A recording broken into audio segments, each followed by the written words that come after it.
Hi, this is Chris Painter, and I'm very sorry I couldn't be with all of you today. I'm the former top cyber diplomat in the State Department. I've been involved in cyber issues for over 27 years now, and I've had the pleasure of participating in the South School meetings over the years, and I wish I could be with you in Mexico City, and special thanks to Olga for all the work she's done.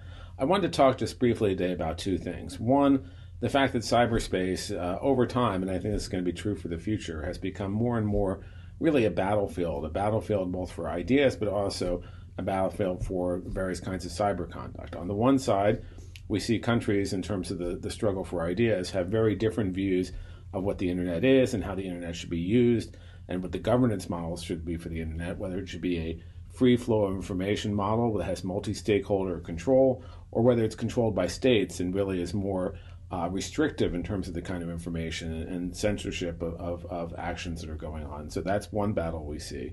The other issue is the kind of malicious conduct we're seeing throughout cyberspace.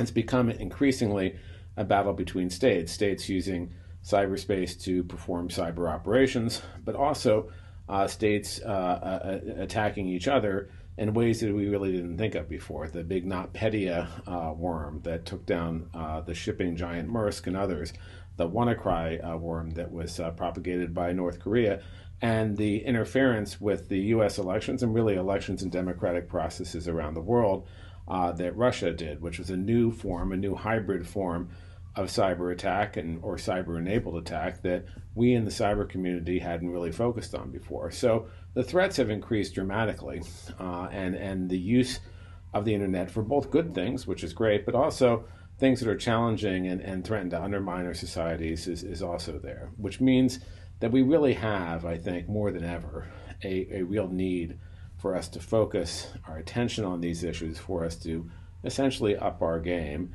and work with people around the world to understand these issues, to build alliances, to get countries to pull together and try to preserve the very good things we have with respect to computers and computer networks and the internet, while at the same time fighting and challenging the bad things.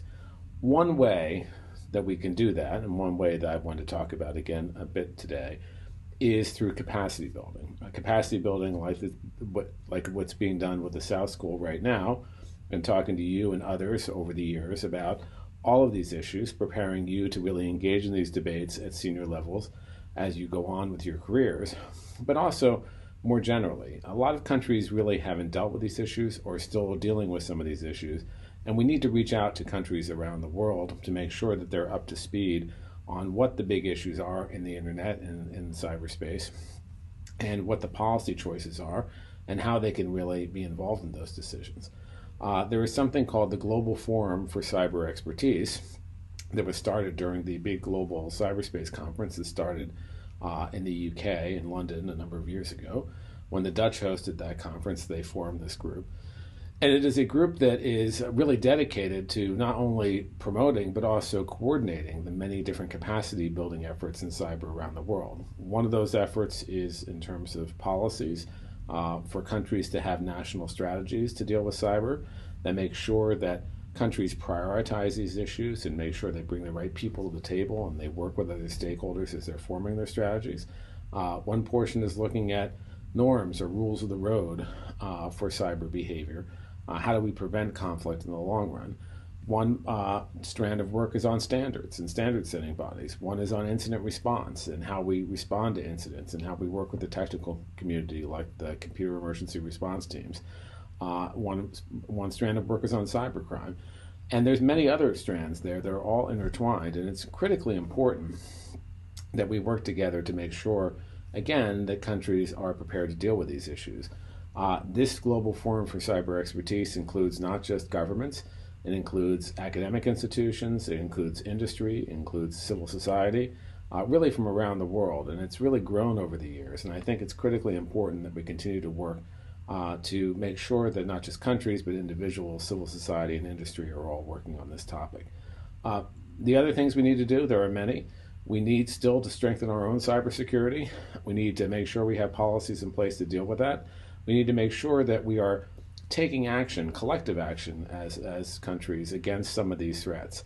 We can't simply stand by and watch these threats continue to develop. If we do, we essentially create a norm of inaction that emboldens the bad actors to act again and to act even stronger than before. So we need to make sure we take action, but at the same time as we do that, we need to make sure that we don't cause greater instability in the internet itself. So, I wish I could be there with you. We'd love to talk to you all more about this. I hope I get to talk to you in the future. Good luck in the course down there. I think it's critically important. It's been a critically important issue and effort in the past. And thank you again for your time.